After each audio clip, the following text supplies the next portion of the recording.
someone is feeling unappreciated and they want to be appreciated. It feels so good when someone holds you as their object of attention and adores you or appreciates you. But they're not feeling that. They're seeing others get it, but they're not feeling it. They sort of have their tail between their legs, and things aren't going that well for them, and they're feeling sort of down and out, and like things are unfair, and people aren't treating them like they want to be treated, and on it goes. And so this person is wanting to know from us, how can I be more appreciated? And our answer is always the same. Find something to appreciate. Because as you find something, whatever it is, a flower, a butterfly, a cat or a dog, a rainbow, a cloud, a dolphin jumping, something good to eat, as you find anything to appreciate, as you offer your appreciation, your vibration raises, because you can't appreciate without being a vibrational match to source energy. And when you are appreciating, now you are the attractor of appreciation. But you can't control what others are doing. You can't control the appreciative state of others, because you can't stand on your head in enough different ways to get someone who's out of the vortex to appreciate you. And when you try, you will pronounce yourself a failure. But you can become an avid appreciator. And what you begin to discover is it was never someone else's appreciation of you that you were looking for. It was your alignment with the energy of love, with the energy of source, with the energy of appreciation. That's what fills you up, you see. You get so full of it that it doesn't matter to you what others are flowing to you, other than it is so delicious to be the recipient of someone's appreciation, because it means they're in the vortex. So it turns out you can't be selfish. You can't adore appreciation from another and separate yourself from your gladness of their alignment, you see. You see how it works? You cannot be an appreciator without being appreciated. And it turns out it's being the appreciator that matters most, you see. That's why your inner being stands in a state of never-ending appreciation and adoration of that which you are, has practiced the vibration of that so eternally that is all that can be offered from the source within you. And when you find a different vibrational stance, then you separate yourself from that. And then we come along and say, we want you to be so selfish that you care about aligning with that energy that creates worlds. And then, like your inner being, you become an uplifter.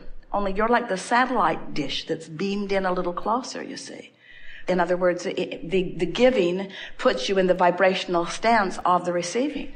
But if you've got your sights on receiving and you're not in alignment, it can't come to you. And that's when you start making claims of deprivation, you see. There are so many people standing outside the vortex asking others to help them, not understanding that anyone who does help them when they're outside the vortex has to come outside the vortex with them. And so the help doesn't go on very long before it begins to be resented. That's why needy people will suck you dry of your alignment, you see. What we want for you is your alignment with your power. We want not to create for you. We want you to discover your own creative power. You see, for us to be in the vortex, the only thing that we or anyone has to give to anyone else is the example of the vortex, because that's where all of the joy and all of the creative juices are, you see. So they are really one and the same. So your inner being is always broadcasting to you. And if you're not consistently in the vortex, even though your inner being is broadcasting utter appreciation and knowledge of who you are and is offering well-being, because your inner being is selfishly, hear this, tending to its own vibration, your inner being will not leave the vortex to find you wherever you are to lead you back in. Isn't that interesting? Your inner being maintains its vibrational frequency knowing that you will find it, Don't you love having an inner being who has that kind of confidence within you? Don't you love having an inner being who is projecting to you this powerful energy of well-being? Knowing that you will find whiffs of it, that here and there you will find it, and as you follow it, in other words, how do you think you found us? How do you think you found this trail? How do you think you found this information? It's because you were close enough to the broadcasting of your inner being that it resonated with you when you found it. And if you will maintain enough selfishness to care about how you feel, you'll practice the energy of your being enough to know that you will know of yourself what your inner being knows, you see. So now let's go back to something. The basis of it is in understanding that the problem and the solution are entirely different vibrations, just as the question and the answer are different vibrations. So if you have a friend or know someone who needs something, and you focus on their need long enough, you will leave the vortex, and then you will associate the terrible way you feel with their need.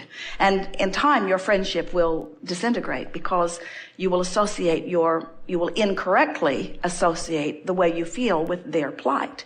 But if you remember that in their problem, they are generated a solution, and you stay in your vortex where you see not their problem, but instead you know only the solution, as you practice the vibration of the solution, then you can be a catalyst that inspires them into the vortex, depending on where they are. Now, some of your friends who you have been influential with will follow you relatively easily into the vortex, and you will revel in their discovery of their solution, you see.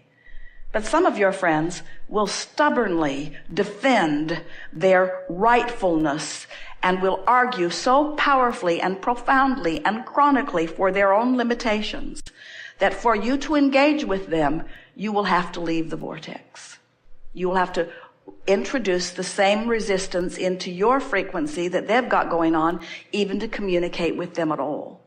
So that's where this giving and receiving conversation gets a little dicey, and it's the reason that people are concerned about selfishness. In other words, there are a whole horde of people outside the vortex who really believe that your gift is not of value to them unless you sacrifice in some way. In other words, if it's not painful for you to give to them, then your gift isn't validated by them. Have you ever had that experience? And the thing that's tricky is, if you manage to get outside the vortex in order to give your gift, then it's not very long before you're hightailing it back into the vortex, because you can feel your very life is being sucked away from you, you see. So here's the dicey part. If you stay in your vortex, truly aligned with their solution, when they are unable to see their solution, they'll call you selfish. Because they know not. They cannot understand that in your selfishness that you are holding them in their highest good, and that it is the best thing that you can do to call them forward also, you see. So then, but if you stick to it and you maintain your frequency of it, then the universe will bring them to you at times when they can hear you best. And as you begin to revel in their solutions consistently, in time, they will begin to hear it. They will begin to recognize the validity of what you speak. In other words, let's say you're in the vortex and they're not, and this person is saying, you don't love me. You won't even call me. You don't give me your attention anymore. You don't bring me flowers anymore. You don't do what you used to do. And from inside the vortex and from outside the vortex, you would get defensive. And you would say, well, you're not fun to be with, and that's, and it just gets worse. But from inside the vortex, you would say, oh, there are so many things about you that I love, and I think about them all the time. In fact, I make lists of your positive aspects. I adore the power with which you live life. I adore the deliberateness with which you intend. I feel the fire in you, and I know the power of your wanting, and I take such pleasure in my understanding that wonderful things are coming to you. I practice every day my positive expectation of the outcome that you're seeking, and I know with everything that I am, that a good life is coming to you because there is no one I've ever known that deserves it more. In other words, when you're in the vortex and you allow law of attraction to bring them to your vicinity and you selfishly deliver to them your version of who they really are, now you have a possibility of uplifting them into the vortex. But you will never, ever, ever be satisfied, not one time ever, if you allow them to talk you out of the vortex where you're dealing with them on their terms. And so if we were standing in your physical shoes, we would give up the word selfish and we would replace it with the word aligned. We would give up the word selfish and we would replace it with the word empowered. We would give up the word selfish and we would replace it with the word all that I am, with the whole of who I am, with the vortex of who I am. If you would add the word true selfish. I'm truly selfish. But the peanut gallery, and we love them dearly, is not ready to hear that from you. They just want you to give them the money. Or they just want you to give them the relief that they're looking for right now. And what you have to decide is, I am not willing to give them short-term relief and sacrifice my position in my vortex. I am after their long-term relief. I'm after their long-term relief. Jerry said for years, Abraham, what's in this for you? What do you want? And we explained in many different ways that we are teachers of energy and alignment. But what we are really teachers of is allowing. We are teaching you to allow yourself the fullness of all that you've become. Because we know that all of your pleasure and all of your love and all of your joy and all of your satisfaction and all of your appreciation and all of your zest for life and all of your clarity and all of your friskiness comes from your alignment with the fullness of who you are. And nothing else even comes close to satisfying it. So there are a lot of people that try to fill that gap with stuff. They buy one more thing and bring it home, or eat something, or snort something, or shoot something, or drink something. In other words, they want relief from resistance. But we know that you want far more than a relief from resistance. You want the fullness, the full embracing of the fullness of who you are. You are creators with the power to create worlds flowing through you, you see. And nothing less than that will ever be satisfying for you.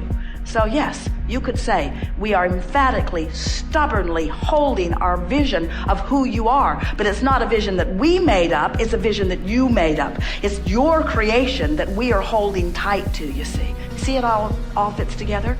You were source energy before you came into this physical body, and only a small part of you came and focused here. The larger part of you still exists in this vortex.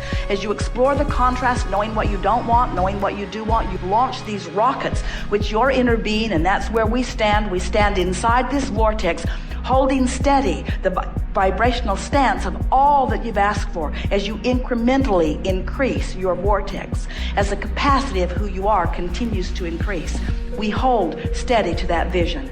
We hold steady to that vision, knowing with everything that we are that you will return to the vortex. And we know it for sure because when you croak, you have no choice, because when you withdraw your consciousness from things that are bothering you, you reemerge into the wholeness of who you really are, and we revel. So why are we playing this game with you now? Because you came forth in this life experience to know the fullness of who you are, to selfishly express this energy that creates worlds.